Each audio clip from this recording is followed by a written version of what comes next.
to Flipping the Field, from kickoff to closing, where construction meets real estate. Greg, I think we've got a special guest with us today. Why don't you give a warm welcome? Yeah, for sure. So, I mean, really, right now, we're back in the old stomping grounds. So back here at the football facility here at Clemson University, and we got a special guest here. And I want to premise this by saying as well is that he agreed to do this without any heads up. Yeah. So appreciate that. Yeah. This is Adam Randall. Appreciate you joining, man. Yeah, I appreciate you guys having me on, and appreciate you guys doing this, back at the facility. Sometimes I have to go places to, do podcasts and things, but y'all have it right in the backyard, so I really appreciate that. And y'all are both Clemson guys, so, anytime. Appreciate it. Yeah, we appreciate it. And I think, Greg and I are both former Paul Journey ambassadors too. Give us, I think what's been your most, I guess, the thing that you have taken from Paul Journey in the 3 to 4 years that you've been a part of it? What's been the thing that you really have enjoyed the most? For me, I would just say my real-world experiences. Having an opportunity to go to places like South Africa and Italy over the past 2 summers.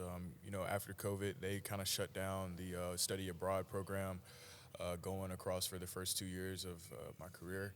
And the last 2 years, just having the opportunity to go to South Africa in that summer, and just seeing the different side of the world and different side of the country that I had never seen before, and it just was really impactful to me. Just seeing different people and like how they interacted over there. Just the different culture and different languages that they had, and also being able to serve and serve the kids over there. We worked with Kids Africa for about a week.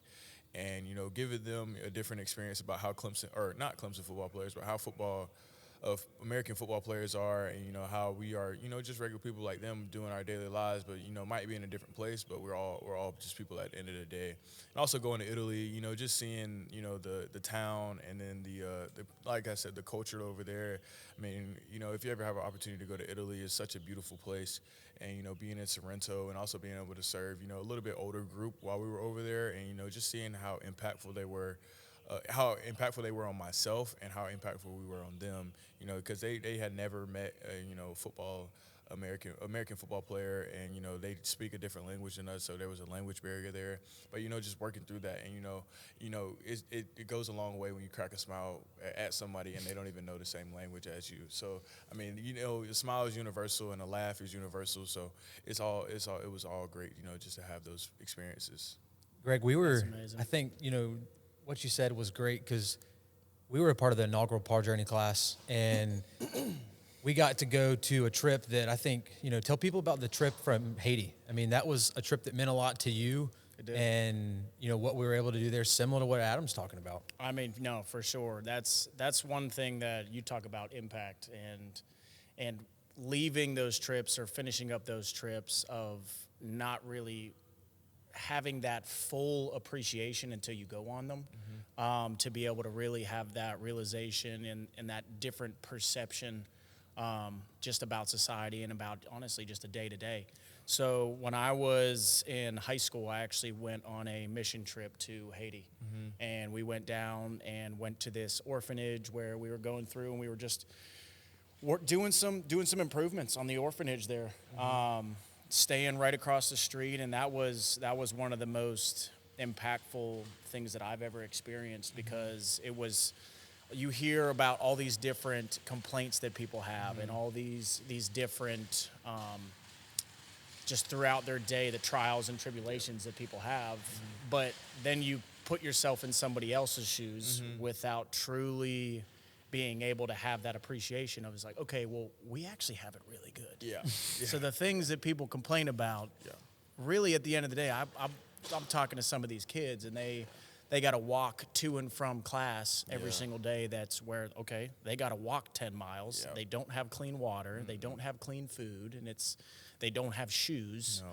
And whenever you go and you immerse yourself in that type of situation and those circumstances, it really brings to light, like, wow, all of these things that I complain about on a daily basis, they're not important. Exactly. Like, they don't matter in the grand scheme of things. But what Christian's talking about, that was a trip that I went on in high school. And being a part of Paul Journey, that was one thing. I woke up and I truly believe God put it on my heart. I walked into Jeff Davis' office and I was like, hey man, we got to do a trip. Like we got to do a service trip. We have to do something to be able to give back to the communities, not only nationally but worldwide. And truly having the capability and the means to be able to do it with a backing like Clemson football. And Jeff was like, it's funny you say that because we have just got the endowment and the donation for a service trip, and we've been trying to figure out a player to head it up. So it's God works in mysterious ways, and we talk about Paw Journey all the time. I mean, we just finished up the Ball to Bag event of truly being able to come back, put ourselves back in the shoes that we were in years ago. But a lot of people don't know what Paw Journey is. Right. How would you describe if someone says, what is Paw Journey? I know there's so many different ways to describe it, but how would you explain it? I would say in college football, it's the best player development program that there is. Just it gives us so many different opportunities to holistically develop ourselves as men and as world-class leaders. I would say, we have over 20 events each year, just where we come together as a team and we learn about different things outside of football. I mean, it doesn't really matter. I was thinking about this on the way here. It doesn't matter how many touchdowns or catches or rushing yards that I have when I want to be a great father or a great business leader. And, I mean, people are not going to care about that at the end of the day.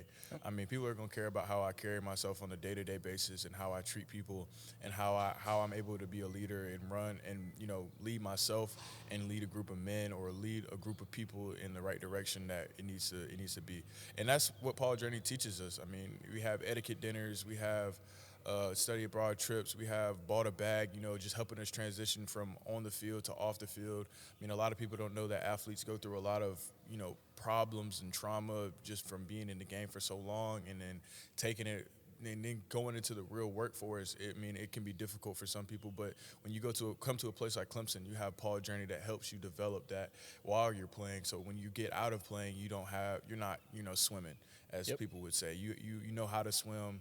And you're not, I would say drowning, but you know how to swim and you know how to, just manage yourself. And I would say, I was telling you guys earlier, my brother was in this program for 2 years. And as soon as he got out of this program in January, he went to work and he said Paul Journey helped him out so much in the grand scheme of him going into the workforce. I mean, it just really helped him, and it really helped him grow as a man and as a leader. And now, he's doing great off in the workforce. And I just think that it really opened my eyes up to how much Paul Journey is doing for us players and, I would say for the world. I mean, you can, as a former player and you're now in that seat, I mean, we used to probably not take these as seriously as you should have because it's like today's an off day for classes, that is, right? And, they're jamming our schedule full. Yeah, I mean, hey, we all know how it is. It's a game week and, we didn't take it as seriously as we probably should have. And, we just got to check the box for this event. But I'm telling you, like, looking back, it's crazy what Paul Journey does because it gets you into rooms or it gets you into conversations that you really wouldn't have been in otherwise. For sure. Yeah, I've met people through Paul Journey that I wouldn't have never met. And we just met a guy in there. I mean, he was a NFL GM, assistant GM for years upon years, just rebuilding programs within the NFL. And, I mean, just sitting in front of and hearing from people like that, I would have never gotten that if I would have been somewhere else. Right. And, I mean, it's just sitting here on a random Monday within, I don't know, when is it, October?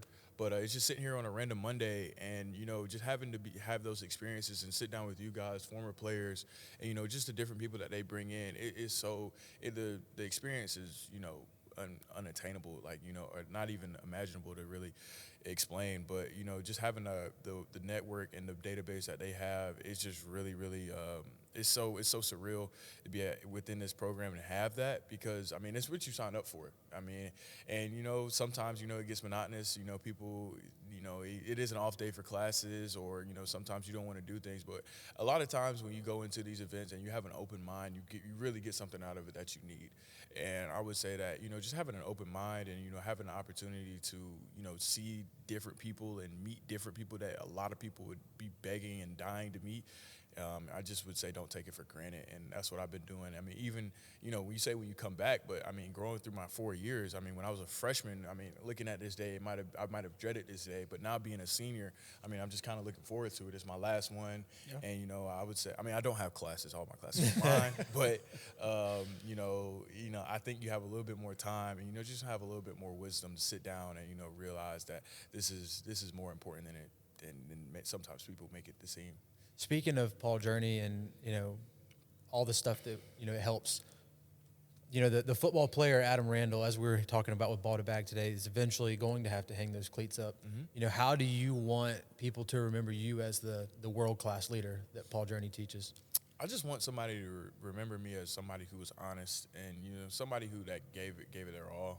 I would say, just being a leader. I don't want to ask somebody something more than I would expect from myself. I would say, I just want to give my teammates and this program the most that I can give it, and lay it out there on the line, every Saturday. And when I go to the NFL or whatever I do after that, I just want to carry that on and continue that in my life. Just be a person that does everything with excellence. And like Coach Sweeney says, how you do anything is how you do everything. And that's kind of how I want to live my life.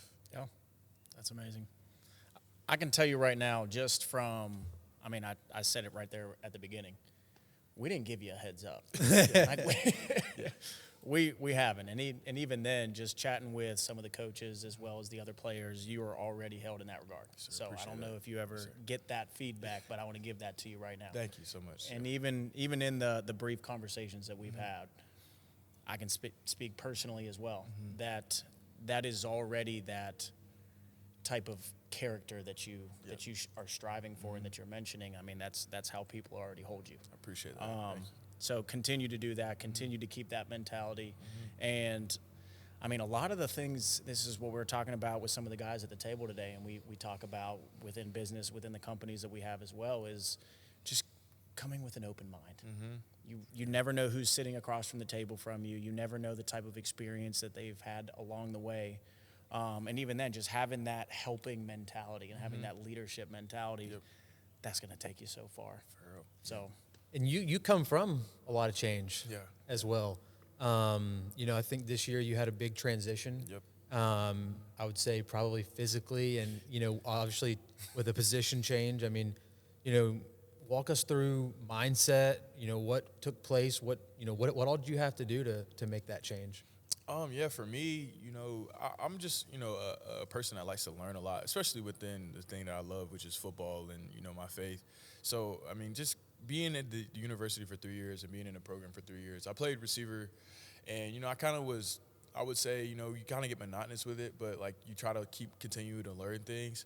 And, with the position change, I was able to learn. So I'm able to learn so much more about football now. I'm just so, thankful. I can I'm not just a receiver. I know fronts. I know coverages. I know what you're looking at as a quarterback. I know reads. It's just so much that I know more now, just moving from positions, and I've just kind of been able to soak that in.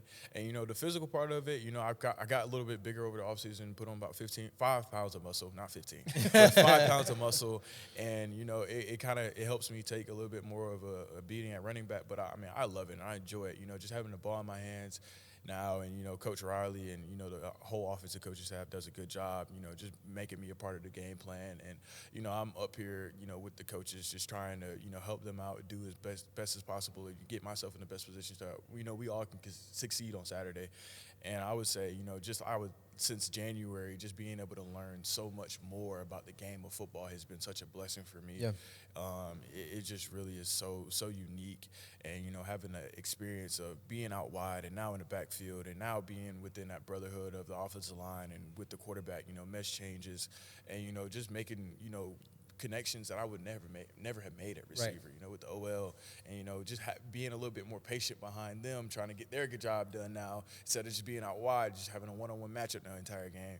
Now it's been a blessing, With a lot of change, we all know as former athletes that this sport and sports in general is not easy, and there's a lot of heartache and hard parts along the way. What was the toughest part in that transition for you? The toughest part for me is I said it to myself. The other day. It's just probably the toughest part for me and the toughest part with my athleticism. As an athlete, you're so good at something for so long. It's accepting that you're gonna make a mistake. I would say. That's what I would tell a lot of younger athletes too. And especially when you're playing at this high of competition level. They're on, other players on scholarship too. They are really good as well. So, not everything's going to work perfectly. And, you might drop a pass. You might not do certain things the exact right way. But just accepting that, you're going to make a mistake. And when you make that mistake, being able to move along as fast as possible is the biggest thing for me. So, that's kind of been the toughest thing, just being able to accept I'm going to make a mistake. And, okay, after that mistake's happened, how quickly can I move on and make to the next play? That's one of the hardest things to actually accept, though. Mm-hmm. Like, to be able to have that goldfish mentality. Yeah. Because you want to be able to take it to where, all right, you're learning from that, but you're not spending too much time and attention to where you're focusing on it. Shoot, you said it yourself.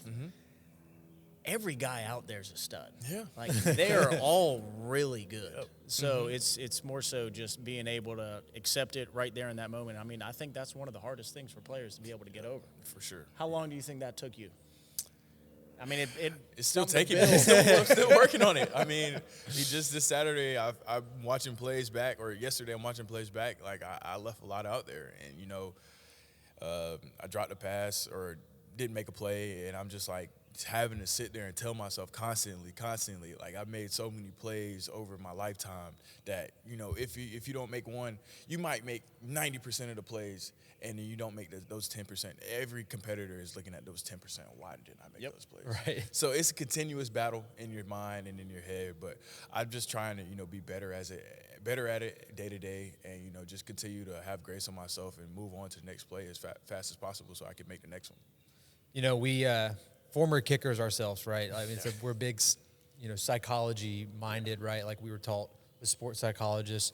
In this transition for you, what was like the one thing? Maybe it was a person, or maybe it was somebody helping and coaching. Like, what was that one thing that kind of helped you get through that smoothly? With maybe even training of some sort, or obviously we all have great parents, but what really helped you get through that? Yeah, I would just say my coaching and, just my trainer back at home, Terrence Butler. He's trained me since I was in 8th grade.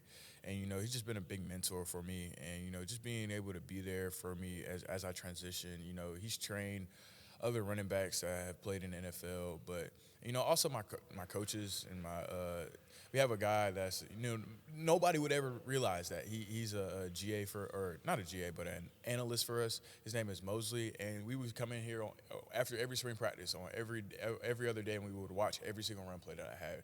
And, just what I could do better and what I could get better at running back, my pad level, where my vision, what am I looking at. And, he just kind of took me under his wing, and, just being able to have somebody in the facility that, just believes in me and, just gives me confidence, daily confidence every day. It really is a big support. That's awesome. Yeah, that's amazing. We've hit a lot of different topics. I'm curious as to, you're probably doing a lot of interviews. I remember those days. Yeah. You're probably doing a lot. What's one takeaway? I know Christian touched on it. You touched on it as to how you want to be remembered.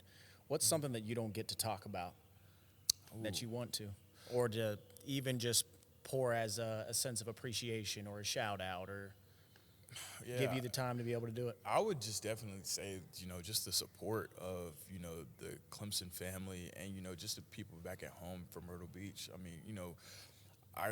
I didn't do much here for 3 years. I was a okay wideout. I wasn't, a star, Sammy Watkins, or freaking Bryant Wesco, T.J. Moore, and Antonio Williams type of guy. But, people just were always in my corner. And, some people, doubted and, didn't left. But I just would say the people that have stuck with me, ever since I've been in college, just support from the coaching staff and Coach Sweeney, just believing in me. Even last year, after the AC championship game, giving me the opportunity to switch.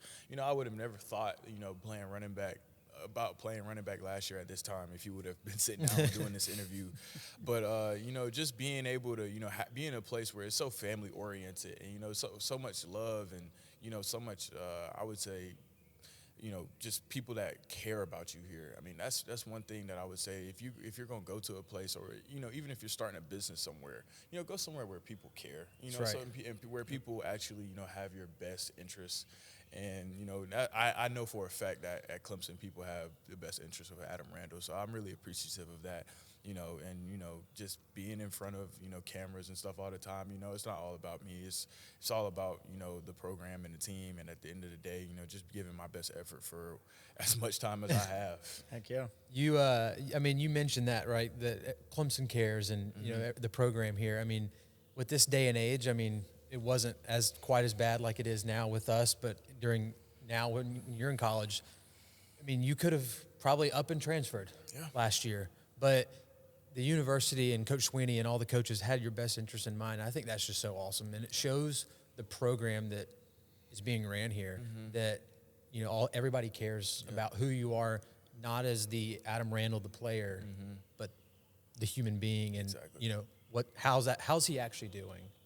Yep. It's one thing to talk about it. It's another thing to be about it. That's exactly. right. It really is. And, a lot of people go different places. And I've had teammates that have left and had good experience. And I've had teammates that have left and had bad experiences. And, even I would say, that's really close to home. My brother played at Coastal for 3 years. And like I told you, when he came here and he was able to be a part of this program, it changed his life forever. And, how that's exactly how this program is ran. And that's how it's going to continue to be run while it's under Coach Sweeney. And you mentioned Myrtle Beach, and obviously we love real estate and heavily involved in that. Yeah. Tell us your ties to some real estate. Yeah. So, I mean, just being back at home and, my dad was a side hustler realtor for about 20 years. He kind of put that down now.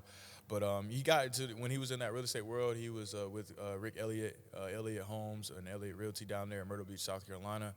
And, now my brother works with Mr. Rick Elliott down there. And, they have so many beautiful homes along the coast, just for rental properties and, properties that they sell. So, yeah, that's just my little connection and tie that I have with them. And, just being able to go down there and, see those homes and, have those different experiences and be able to, see the architecture that they built down there. And it just really is, a blessing, to be with those people and down there and my Uncle Rick, as we call him. You talk about your brother and what it looked like and the impact that it had coming to Clemson. You got me curious. What does life after football look like for Adam Randall? Life after football for Adam Randall is, hopefully I want to go into some type of coaching, but I want to own my own business. I like being around people. I can't be by myself all the time or all the entire day. Being here, being a part of a team for so long, I've never gone, 2 weeks without being a part of it. So I have to be a part of something. I want to run my own business, do something, part of real estate.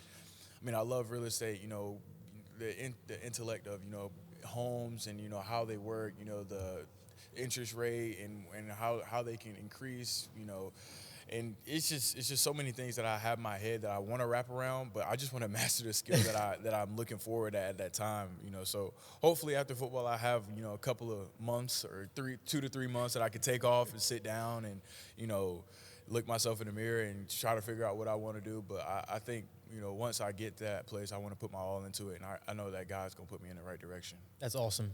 You got 2 people you can reach out to right here. Yeah, I got you guys. Yeah, I appreciate y'all.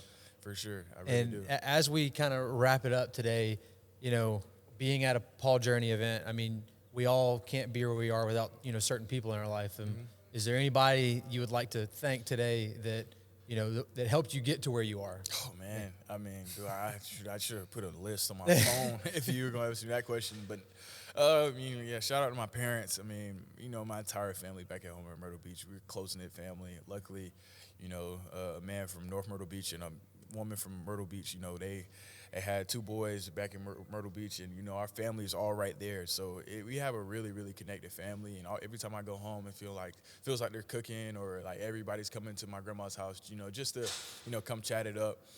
Yeah, my family, my parents, and my brother, they have always been beside me.